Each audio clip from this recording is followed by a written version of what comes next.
There is nothing to do, no fire to tend, no food to find right this second, no threat nearby worth worrying about. Just you, the ground, and an enormous stretch of empty afternoon stretching out in front of you with absolutely nothing in it. When you are bored, what are the things that you do? Comment your experiences below. This is a problem almost nobody thinks about when they imagine prehistoric life. We picture constant danger, constant hunting, constant survival pressure, every waking hour spent fighting to stay alive. And a lot of the time, that's accurate. But not all the time, not even close. Anthropological studies of modern hunter-gatherer groups, whose lifestyles offer the closest living approximation we have to deep prehistory, consistently find that subsistence activities like hunting, gathering, and food preparation often take up considerably less of the day than most people assume, sometimes as little as a handful of hours, leaving substantial stretches of time with nothing urgent that needs doing. Ancient humans, just like us, had long, empty stretches of hours with nothing pressing to fill them, and evidence is increasingly clear that they handled it the exact same way we do, badly and creatively, often at the same time. So the hands start moving on their own. You pick up a sharp rock. There's a flatter stone nearby, and without really deciding to, you start scratching a line into it. Then another.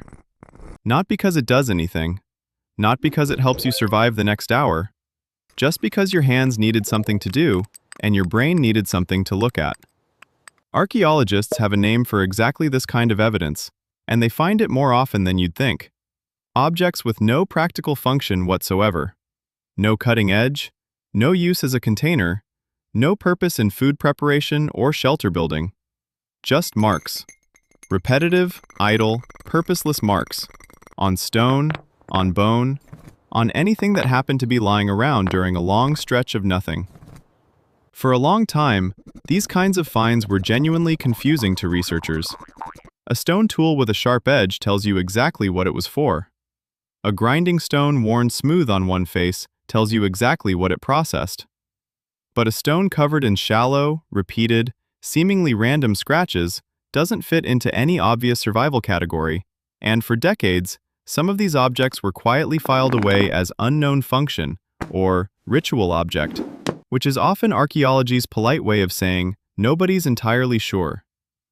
More recent analysis, comparing the depth, spacing, and repetition of these marks to known idle scratching behavior in modern humans, has made a stronger case for a much simpler explanation. Somebody was bored, had a sharp object in their hand, and a flat surface nearby. And then, somewhere, at some point in deep prehistory, someone took that idle habit one step further. Someone picked up a small stone, rounded it slightly, and rolled it across the ground. And someone else, sitting nearby with nothing else to do either, watched it roll and got interested. That pebble, or something very much like it, is one of the oldest known game pieces ever discovered. In 2023, researchers working at a site called Işıklı Hoyuk in central Turkey published findings on a collection of small, carefully shaped stone objects dating back roughly 9,000 years. Worked, rounded, clearly handled repeatedly, and found together in patterns that strongly suggest they were used in some kind of game, passed around, rolled, tossed, played with by people who had exactly the kind of free time this entire video is about. What makes that Turkish discovery particularly convincing isn't just one object, it's the pattern across the whole site. The researchers found dozens of these small stones, sorted roughly into sets by size and shape, clustered together in ways that don't match any known tool storage or food processing behavior. Sets of small objects, grouped and reused, are exactly what you'd expect to find if generations of people at that settlement kept returning to the same simple pastime during their own stretches of empty time. Long before that, humans were almost certainly already doing something similar, with something even simpler.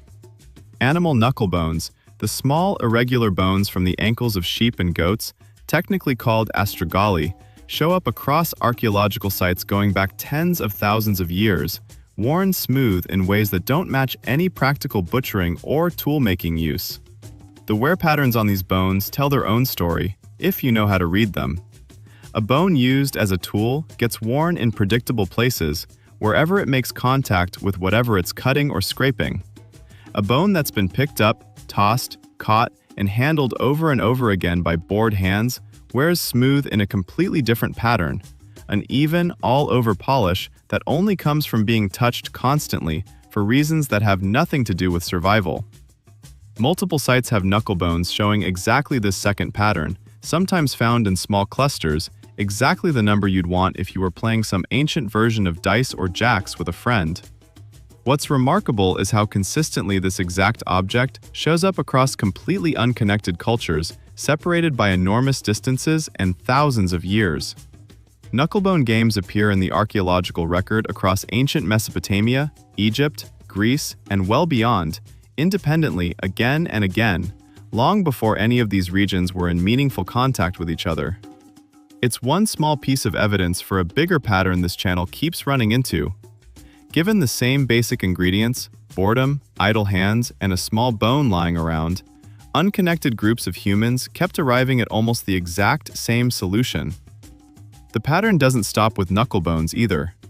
By the time written history begins, boredom-driven pastimes had already evolved into fully structured games with rules, boards, and strategy. Ancient Egyptian tombs preserve boards for a game called Senet, played with thrown sticks or bones to determine movement, dating back over 5,000 years, found buried alongside pharaohs as though the need for something to do extended even into however people imagined the afterlife.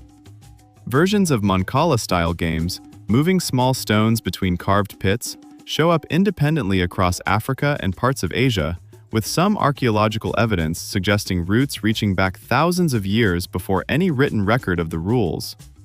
None of these games kept anyone fed or sheltered. All of them solved exactly the same problem this entire video has been circling: too much time, not enough happening in it. Some researchers think this idle mark-making habit, scratching lines into stone just to have something to look at, eventually evolved into something considerably bigger. At Blombos Cave in South Africa, archaeologists uncovered a piece of engraved ochre dating back roughly 73,000 years, deliberately marked with a repeating crosshatch pattern that shows no practical function whatsoever. It's currently one of the oldest known examples of deliberate abstract mark-making by a human being anywhere on Earth. The same cave produced something else worth mentioning here: small perforated shell beads, deliberately pierced and strung together, dated to a similar period. Like the engraved ochre, the beads serve no survival function on their own. They don't cut, store, or protect anything. What they do is take time, patience, and fine motor attention to make, exactly the kind of activity that fills otherwise empty hours while producing something to look at, wear, or trade afterward. Whether the impulse behind them was decoration, status, or simple restless hands looking for a project, the beads sit in the same category as everything else in this story: evidence of time that needed filling. Nobody can prove the person who made that specific engraved ochre piece was simply bored, but the pattern fits: a repetitive, practiced motion made on a surface with no functional purpose during a period when that person had time to sit still long enough to finish it.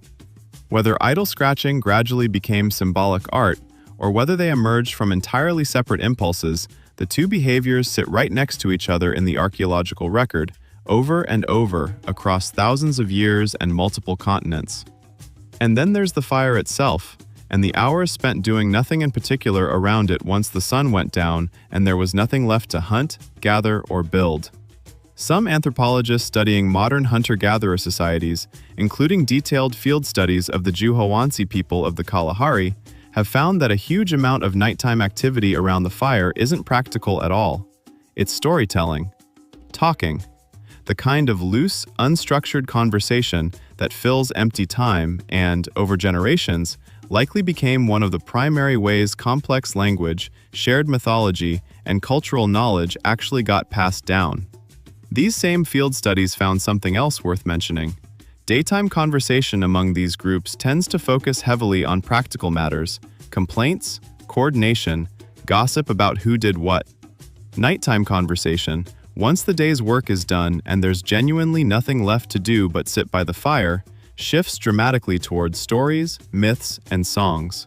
The researchers behind this work argued that firelight itself may have functioned as a kind of natural boundary, marking the transition from practical daytime cognition into the looser, more imaginative storytelling that boredom and darkness together seem to invite.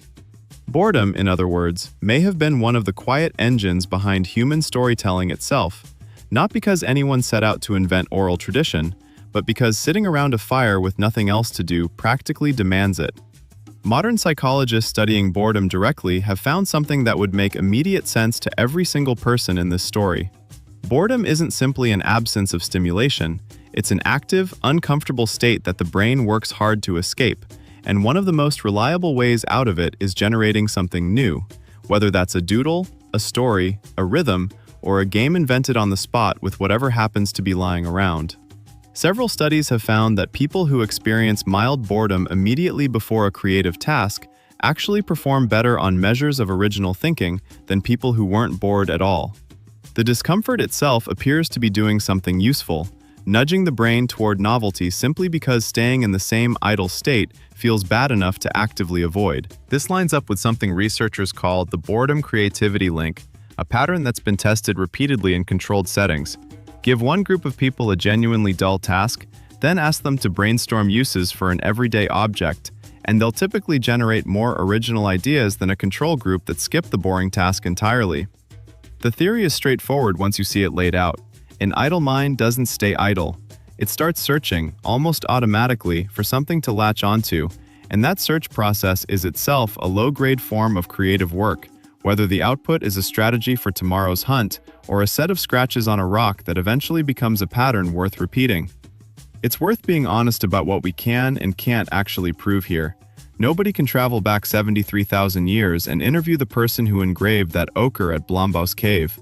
We can't know for certain whether a specific knucklebone was used for a game, a ritual, or something else we haven't thought of yet. Archaeology, especially archaeology this old, deals constantly in probability rather than certainty.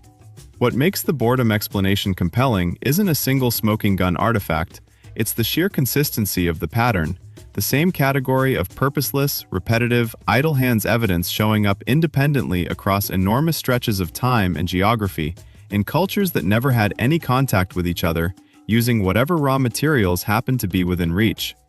Which brings us to you, quite possibly scrolling through something right now while this plays in the background. That same restless itch, the one that made a bored hunter-gatherer scratch lines into a rock 9,000 years ago, is very likely the same one currently steering your thumb toward another app, another video, another small hit of something new to look at. The tools have changed enormously.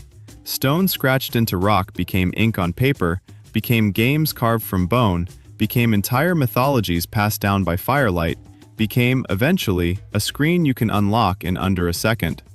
There's a strange kind of comfort in that continuity, if you look at it the right way. Every generation of humans, going back tens of thousands of years, has had to solve the exact same uncomfortable problem: time with nothing in it. And every generation, without any coordination whatsoever, arrived at roughly the same category of solution. Make a mark, invent a game, tell a story to whoever's sitting nearby. Turn the discomfort of empty time into something, anything, that didn't exist 5 minutes earlier. The tools have changed, the itch never has. Every version of it, from a 9,000-year-old gaming pebble to whatever's currently open on your phone, traces back to the exact same uncomfortable, productive, deeply human problem: an empty stretch of time and a brain that refuses to sit still inside it.